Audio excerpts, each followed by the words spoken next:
أعوذ بالله من الشيطان اللعين الرجيم بسم الله الرحمن الرحيم الحمد لله رب العالمين الصلاة والسلام على أشرف الأنبياء والمرسلين سيدنا ونبينا أبي القاسم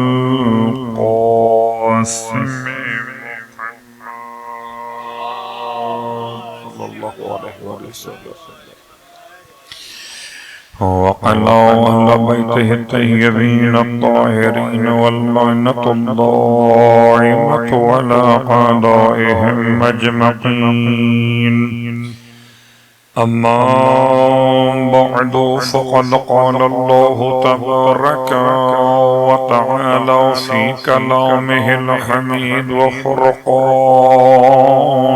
المجيد قوله الحق وهو أصدق القائلين بسم الله الرحمن الرحيم يا أيها الذين آمنوا اتقوا الله وابتغوا إليه الوسيلة وجاهدوا في سبيله لعلكم تفلحون صلوات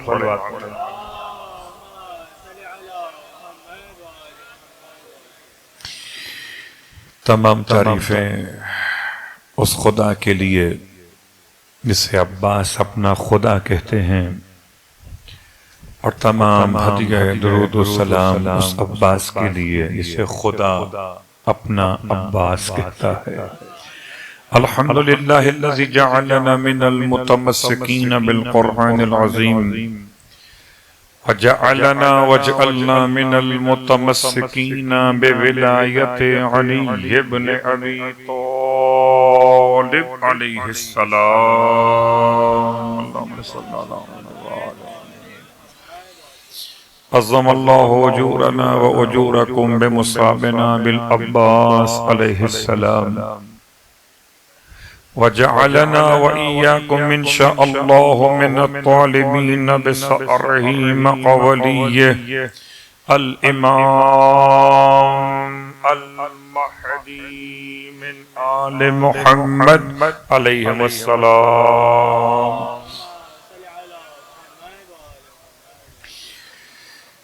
اما بعد اسے در عباس کہتے ہیں، تو اگر شرافتوں کو تلاش کیجئے تو جس کے نسب سے شرافتیں بڑھتی ہوں اس نسب کو نسب ابو الفضل کہتے ہیں، اور اگر تلاش کریں حقیقتوں کو تو حقیقتیں جس حق کے فرزند کے لفظوں سے بکھرتی ہوں اس متکلم کو عباس کہتے ہیں، اور اگر دست خدا کی طاقت کو سمجھنا چاہیں تو کٹے ہاتھوں سے جو دستگیری کرے اسے خدائے وفا کہتے ہیں، عباس علمدار کہتے ہیں۔ اللہ اکبر۔ کچھ اس طرح سے بات سمجھ میں آتی ہے کہ دینے والا وہ بغیر ہاتھوں کے، یہ بغیر ہاتھوں کے، وہ خدائے عباس، یہ اس کا عباس۔ صلوات پڑھیں۔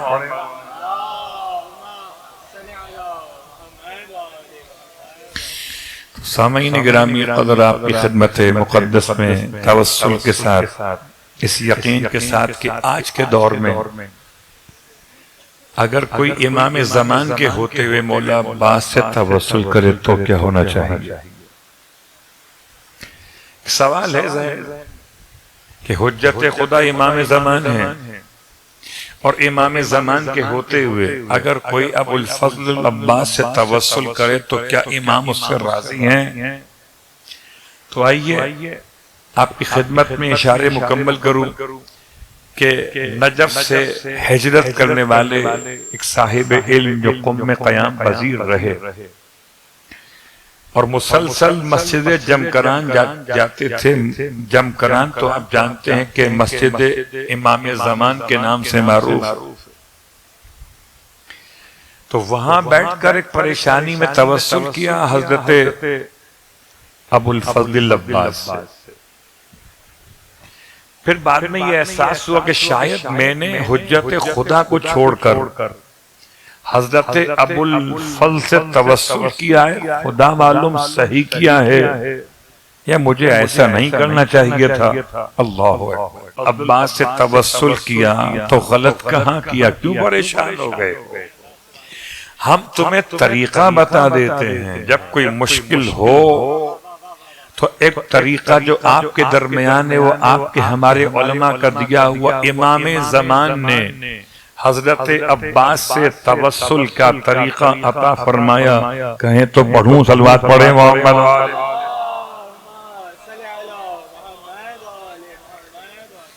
یہ بات یاد رکھیے کہ ابو الفضل عباس کی شخصیت وہ ہے کہ جو سب کا سہارا ہے. آپ کی ہماری بات تو کہاں شمار میں ہوتی ہے. ارے وہ جنت کے جوانوں کے سردار کا سہارا. ارے وہ سید نساء عالمین کی ثانی زہرا جناب زینب کبریٰ کا سہارا. ارے وہ حسین کی چہیتی جناب سکینہ بنت الحسین کا سہارا. وہ سب کا سہارا سید سجاد کا سہارا. وہ اسلام کا سہارا، وہ ایمان کا سہارا، وہ قرآن کا سہارا، اور مصطفیٰ کی جان کا سہارا. تو سب کے سہارے ہیں امام زمان. کتنے پیارے ہیں. اللہ اکبر. اب بتا رہے ہیں مولا امام زمان کہ توسل کیسے کرو گے میرے چچا ابو الفضل عباس. مولا الفاظ ادا کیجئے. فرمائے سنو، خاص طور سے کہا کرو یا ابا الغوث ادرکنی، یا ابا الغوث ادرکنی. بہت غور کیجئے گا. لفظ الغوث تو آپ خوب پہچانتے ہیں. دنیا کسی اور کو غوث کہتی ہے، ہم علی والے یا خدا کو غوث کہتے ہیں یا خدا کے علی کو غوث کہتے ہیں.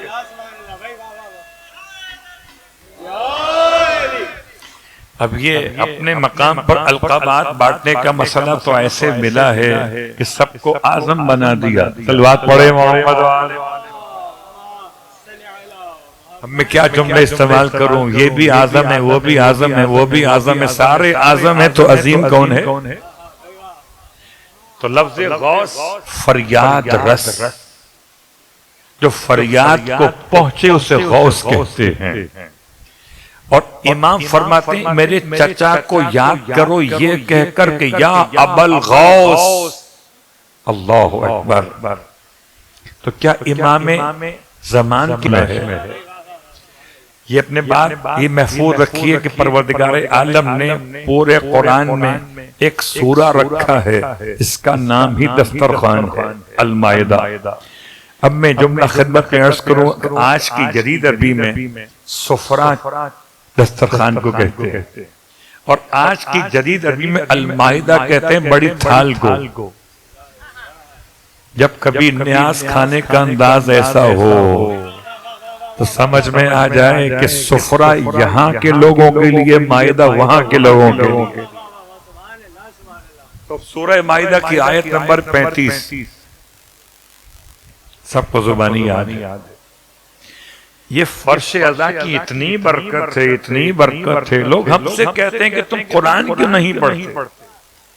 ہم کہتے ہیں ہم قرآن ضرور پڑھتے ہیں مگر شان کے ساتھ پڑھتے ہیں، اور ایسی شان کے ساتھ پڑھتے کہ ہر آنے والا جب خطیب آیا شروع کرتا ہے تو مجمع آیا ساتھ میں دہرا لیتا ہے. اتنی مجلسیں سنی کہ اب تو ہم بھی مجلسی ہو گئے.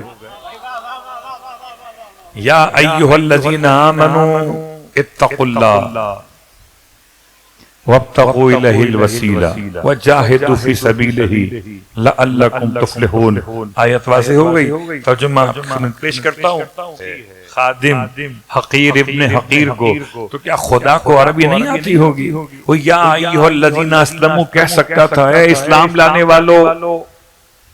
تو خدا اسلام لانے والوں سے بات نہیں کرتا، خدا ان سے بھی بات نہیں کرتا جو یہودی اور نصارہ ہیں. خدا بات کرتا ہے تین کو چھوڑ کر بس علی والوں.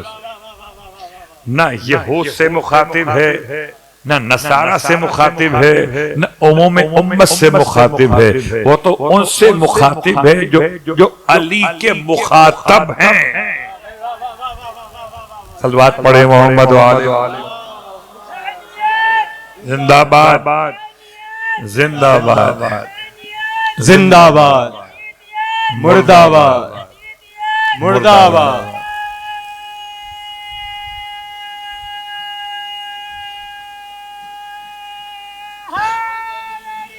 یا علی.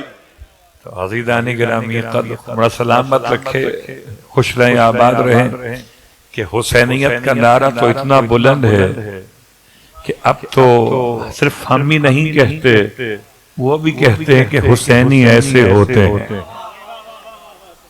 تو یہ بہرحال خدا کا احسان ہے کہ اس نے اہل ایمان میں ایسے ایسے گوہر آبدار رکھے ہیں کہ مولا کی خدمت گزار رکھے ہیں. سر پہ امامہ ہو کہ نہ ہو، دل میں محبت علی ابن ابی طالب ہو، نام خمینی ہو یا نام حسینی ہو.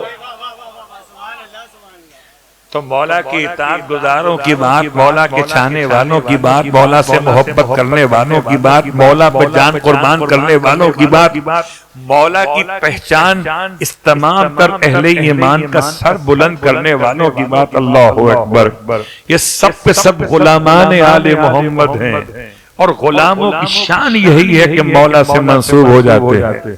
اللہ اکبر. تو بات سے بات مکمل کرتے ہوئے کہ یا ایھا الذین آمنوا، خدا نے پہلے مخاطب کیا تو یہ بات سمجھ میں آ گئی، وسیلہ وہ بنائے گا جو مومن ہوگا. تو کس بات سے ذریعہ معاش. امام نے ارشاد فرمایا یہ بتاؤ کبھی تم نے عید بقرعید کو نیا لباس تو پہنا ہوگا؟ میں حیران ہوں کہ مولا تقوی بتا رہے ہیں یا بادیہ نشینوں کی زندگی کا حال بتا رہے. تم نے کبھی عید بقرعید پہ نیا لباس تو پہنا ہوگا؟ جی مولا کبھی تو ہم بھی پہن لیتے. کہ جب نیا لباس پہنتے ہو تو نئے لباس سے کتنی محبت کرتے ہو؟ کہ مولا بڑا سنبھال کے رکھتے ہیں اس کو. کہ پھر چلتے کیسے ہو؟ وہاں تو کانٹے دار جھاڑیاں ہوتی ہیں صحرا میں، ہوا چل رہی ہوتی ہے، راستے پگڈنڈی پہ چلتے کیسے ہو؟ کہتا ہے مولا ہم اپنے نئے لباس کے دامن کو سمیٹ کر، کیونکہ عربی میں جو لمبے کرتے پہنے جاتے ہیں اس کو اٹھا کے اوپر باندھ لیتے ہیں، ہم باندھ لیتے ہیں. امام فرماتے بس اسی کا نام تقوی ہے. کہ مولا کیا مطلب؟ کہ اپنے نفس کو گناہوں کی آلودگی سے بچا لینا. جیسے تم نئے لباس کو کانٹوں دار جھاڑیوں سے بچا لیتے ہو، اسی کا نام تقوی ہے. پھر امام فرماتے ہیں اچھا یہ بتاؤ کبھی ایسا بھی ہو جاتا ہوگا کہ کانٹا لگی جائے تو آپ نے بڑی کوشش کی پھر بھی ایک آدھ کوئی کانٹا رائٹ سے لیفٹ سے لگ گیا. کہتا ہے مولا اگر ایسا کبھی ہو بھی جائے تو ہم پھر رک جاتے ہیں، آگے نہیں بڑھتے، پہلے کانٹا نکالتے ہیں اپنے نئے لباس کے دامن سے، نئے لباس سے کانٹا نکالتے ہیں. مولا مسکرائے فرمایا کیوں نکالتے ہو؟ کہ مولا اگر اب آگے بڑھ جاتے تو ایک سوراخ تھا کانٹے کا، پورا کپڑے میں چیر آ جاتی. فرمایا بس یہی تقوی ہے، اگر کبھی گناہ ہو جائے اگنور کر کے آگے نہ بڑھ جانا، رک کے توبہ کر لینا، لباس پھر نیا ہو جائے گا. صلوات پڑھے محمد وآلہ.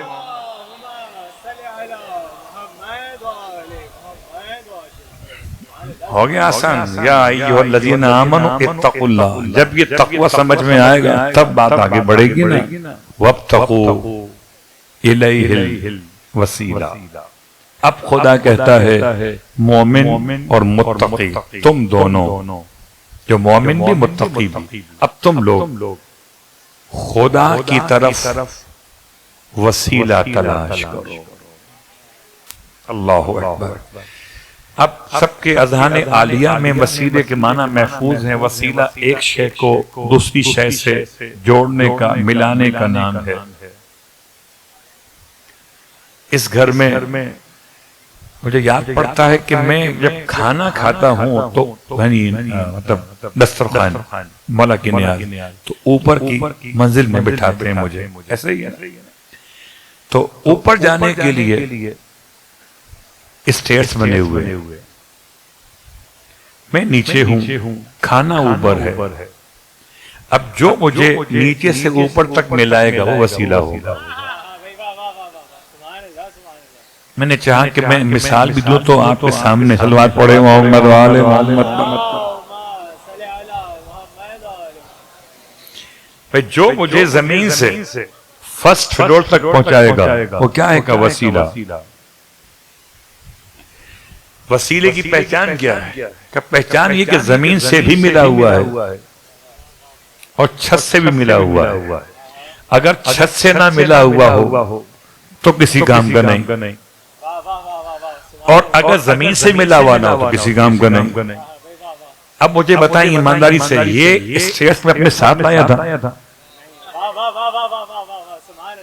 جس نے گھر بنایا تھا، جس نے مجھے بلایا تھا، اس نے میرے لیے زمین سے فرسٹ فلور تک لانے کے لیے انتظام پہلے سے کیا تھا. یہ تو اتنے کریم و سمجھدار ہیں، خدا اتنا بھی سمجھدار نہیں ہے کہ آپ سے کہے.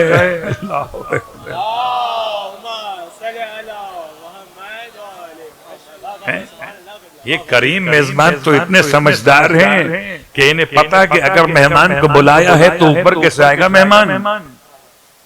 تو وسیلہ خدا نے بنایا ہے، تم نے بنانا نہیں ہے. چونکہ مشکل یہ ہے کہ جو مومن نہ ہو اور متقی نہ ہو اس کو بنانے کا جنون ہے. میں جملہ کہا کرتا ہوں کہ اگر خدا نے کسی نبی کو الیکشن سے نبی بنایا ہوتا تو شاید بہت سے انبیاء کی تو ضمانت ضبط ہو جائے. صلوات پڑھیں محمد وآل محمد. تو اگر خدا نہیں بنائے تو سلیکشن ہے، الیکشن نہیں ہے. اور جب نبی انتخاب خدا ہیں تو نبی کے ساتھ جو متصل ہے وہ امامت بھی انتخاب خدا ہے. اسی لیے ہمیں ناز ہو گیا ہے. آپ جو چاہو رشتہ جوڑ لو، ہر رشتہ نامکمل رہے گا.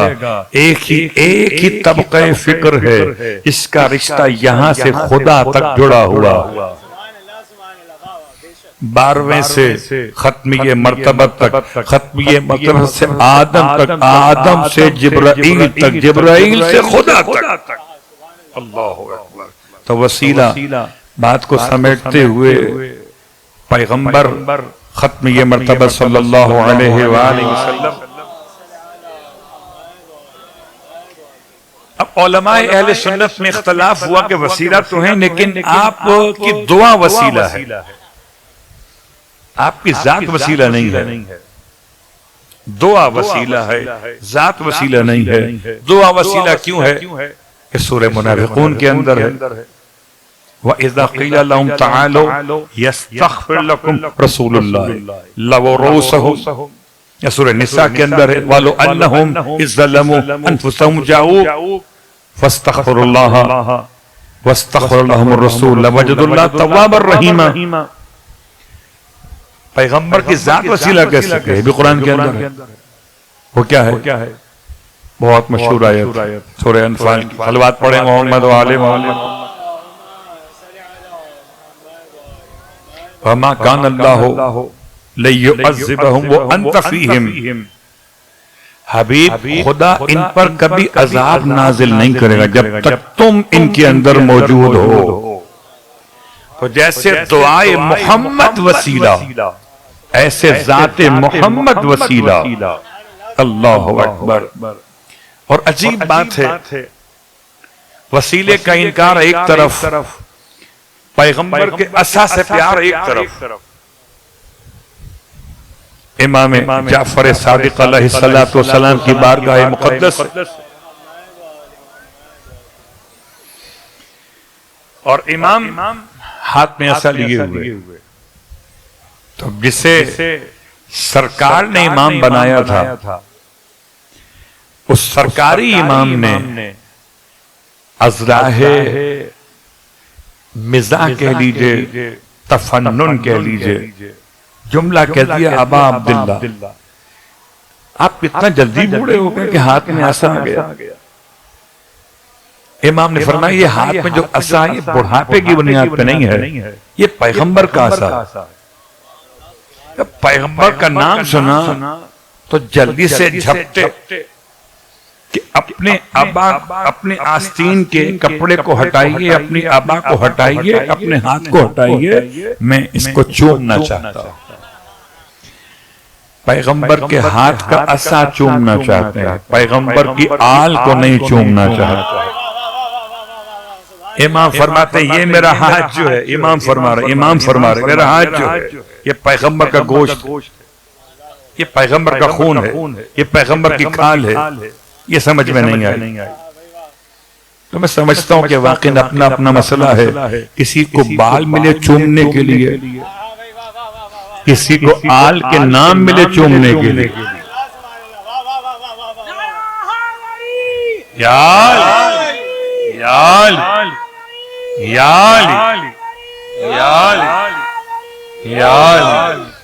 سلامت صلوات پڑھ لیں محمد وآل محمد صلی اللہ علیہ وسلم۔ تو یہ لفظ وسیلہ آپ کی خدمت میں مکمل کرتے ہوئے کہ وسیلہ خدا نے بنا دیا ذات محمد کو، دعائے محمد۔ تو بعض امت کے علماء دعائے محمد کو سمجھتے ہیں، بعض ذات محمد کو سمجھتے ہیں، اور ہمارا کیا کہنا، ہم تو نام محمد کو وسیلہ سمجھتے ہیں۔ اللہ اکبر۔ اور ایسا وسیلہ ہے قسم بخدا کہ اگر نماز میں ہو تو نماز قبول، نکالو نماز سے محمد کا نام۔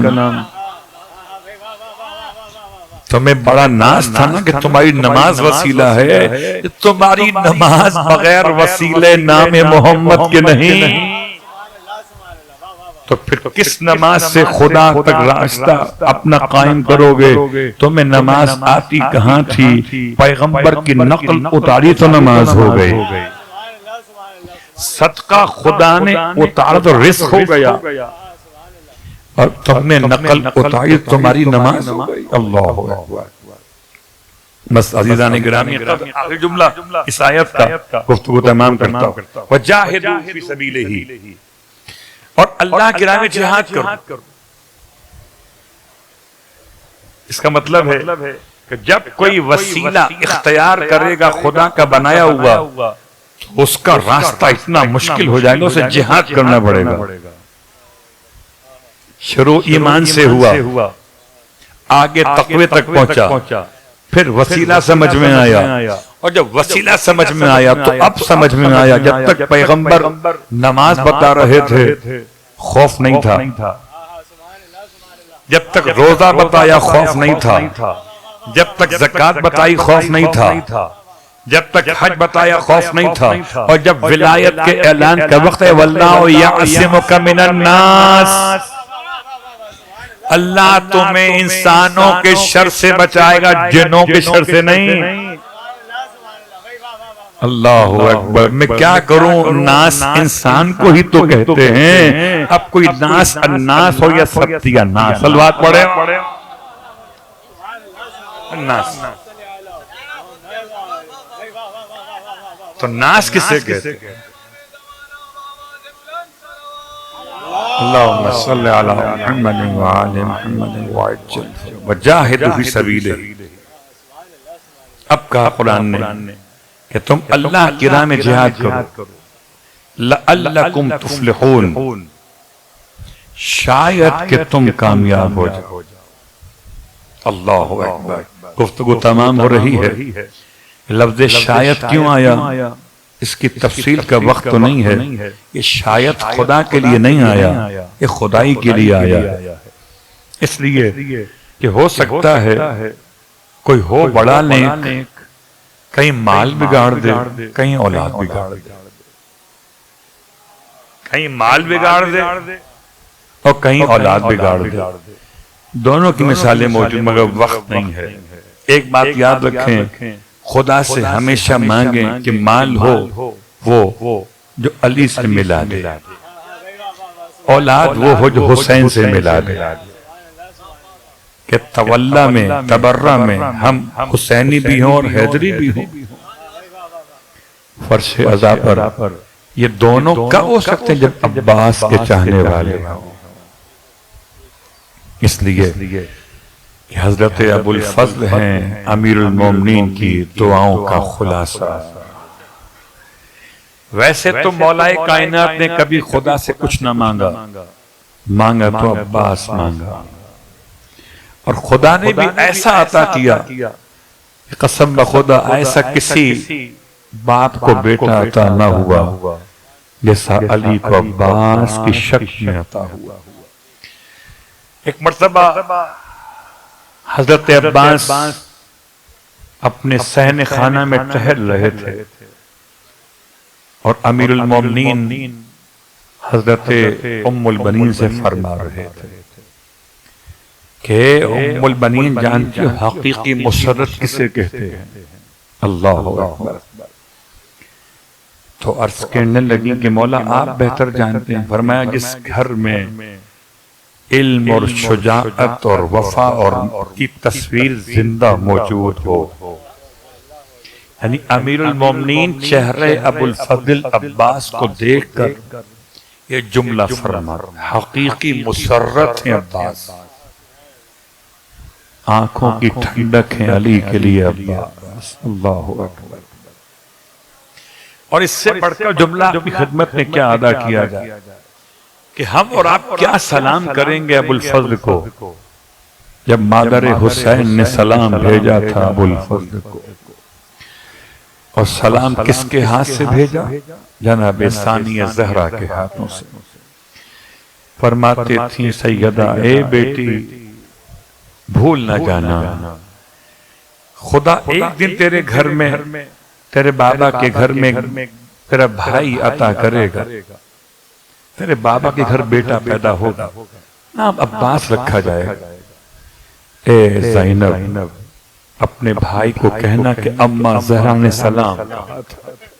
اجرکم علی الزہرا. رونے والوں مقام ابو الفضل سمجھ سکتے ہیں. ایک جملہ اور سن لیجئے، چھٹے امام کی روایت ہے. ارشاد فرماتے ہیں مولا کہ جب قیامت کا میدان ہوگا اللہ کے رسول فرمائیں گے یا علی جا کے پوچھئے بنت رسول سے، پوچھئے فاطمہ زہرا سے کہ امت کی شفاعت کا سامان کیا لائی ہے. تو امام فرماتے ہیں امیر المومنین آئیں گے اور آ کر پوچھیں گے بنت رسول بابا سوال کر رہے ہیں کہ امت کی شفاعت کا سامان کیا لائی ہیں. تب آپ فرمائیں گی اپنے دامن سے 2 کٹے ہوئے ہاتھ اٹھا کے دیتے ہوئے اے ابو الحسن جا کے بابا کو دے دیجئے، امت کی شفاعت کے لیے میرے بیٹے عباس کے دونوں ہاتھ کافی ہیں. واہ غربتا. رونے والوں ہاتھ تو جناب جعفر طیار کے بھی کٹے تھے، لیکن جعفر طیار آپ پہ ہمارا سلام ہو، آپ کی آنکھوں میں تیر تو نہ لگا تھا؟ ہائے ابو الفضل عباس. رونے والوں کربلا کے سارے شہیدوں میں ممتاز ہیں اس اعتبار سے کہ کسی شہید کی آنکھ میں تیر نہیں لگا، مگر ابو الفضل عباس کی آنکھ میں تیر بھی لگا ہے. یہاں تک کہ بعض مقاتل کے علماء نے لکھا لکھا کہ علامہ دربندی مرحوم نے حالت خواب میں آقا ابو الفضل عباس کی زیارت کی. مولا فرماتے ہیں ذاکر حسین تو میرے مصائب کیوں نہیں پڑھتا؟ حالت خواب میں دست ادب جوڑ کے کہا دربندی نے کہ مولا میں آپ کے مصائب تو ہر مجلس میں پڑھنے کی کوشش کرتا ہوں. تب ارشاد فرمانے لگے مولا کہ اے ذاکر حسین تو نے شاید غور نہیں کیا کربلا میں جو شہید زین سے زمین پر آیا تو آتے ہوئے یا دائیں ہاتھ کا سہارا لیا یا بائیں ہاتھ کا سہارا لیا. اے ذاکر حسین نہ میرا بائیں ہاتھ سلامت تھا نہ میرا بائیں ہاتھ. مولا ہمیں کچھ خبر نہیں کہ آپ زین سے زمین پر کیسے آئے ہوں گے. ماں ام البنین مدینے میں رو کے سوال کرتی تھی ارے لوگوں اتنا تو بتا دو جب میرا بیٹا زین سے زمین پہ گرا تھا تو کیا دونوں ہاتھ کٹ گئے تھے؟ ارے اتنا جواب تو ہم دے سکیں گے. اے ماں ام البنین اگر آپ کربلا میں نہ تھی تو کوئی دکھیاری ماں ارے بازوؤں کو پھیلائے ہوئے عباس کو لینے کے لیے اجرکم علی الزہرا رونے والوں مشکل ترین مصیبت مولا عباس کی. ہائے میرا مولا حسین جب سرہانے پہنچے ہیں مولا عباس کے تو کیا انداز تھا مولا حسین کا؟ انداز ایسا تھا کہ کمر دونوں ہاتھوں سے پکڑے ہوئے ارشاد فرماتے تھے بھیا اب وہ آنکھیں جاگیں گی جو تیرے ہونے کی وجہ سے نیند کر لیتی تھی. اے بھیا ارے اب وہ آنکھیں سو جائیں گی جو تیرے خوف کی وجہ سے سو نہیں پاتی تھی. پھر امام نے سوال کیا بھیا کوئی آرزو ہو تو بیان کیجئے. عباس آرزو کیا بیان کرتے رونے والوں؟ کہنا تو چاہیے تھا مولا آنکھ سے تیر نکال دیجئے بڑی تکلیف ہو رہی ہے. میرا سلام ہو اس عاشق حسین پر اپنے جسم کا کوئی شکوہ نہ کیا بلکہ فرمانے لگے آقا آرزو پہلی تو یہ ہے کہ جب دنیا میں آیا سب سے پہلے آپ کے رخ انور کی زیارت کی. اب چاہتا ہوں دنیا سے جاتے ہوئے آپ کے رخ انور کی زیارت ہو جائے لیکن مولا کیا کروں بڑا مجبور ہو گیا. آپ کو زحمت نہ دیتا ایک آنکھ میں تیر پیوست دوسری آنکھ میں سر کے زخم کا خون بھر گیا. امام نے عباس کی آنکھوں سے خون کو صاف کیا. عباس نے رخ حسین کی زیارت کی. پھر فرماتے تھے آقا دوسری آرزو یہ ہے میری لاش کو خیمے میں لے کے نہ جائیے گا. ارے سکینہ سے وعدہ کیا تھا عباس شرمندہ رونے والوں. امام نے ارشاد فرمایا بھیا میری بھی آرزو پوری کر دیجئے. عباس تڑپ گئے جیسے ابھی اٹھ کے بیٹھ جائیں گے. مولا حکم کیجئے غلام حاضر ہے. حسین کو بڑا پیار آیا رونے لگے. فرمایا عباس آج کوئی زحمت نہیں ہے جب سے پیدا ہوئے آج تک بھائی کہہ کر آواز نہیں دی. عباس ایک مرتبہ بھائی کہہ کے آواز دے لیجئے. عباس تڑپ گئے. آقا غلام پہ ناز ہے غلام ہو آقا کیسے بھائی اپنے آپ کو کیسے کہوں گا. اللہ اکبر. امام نے فرمایا عباس آج حسین حکم دے رہا ہے ایک مرتبہ بھائی کہہ دیجئے. خدا معلوم کتنا مشکل تھا عباس کی روح کا بدن سے جدا ہونا. ارے اتنا مشکل تھا حسین کو بھائی کہنا. ادھر بھائی کہا ادھر جدائی ہو گئی. حسین عباس کے لاشے کو چھوڑ کے چلے علم کو لے کے چلے. بچوں نے دیکھا سکینہ چچا واپس آ گئے. مگر جب علم قریب آیا تو آئے علم دیتا علم دا واہ حسین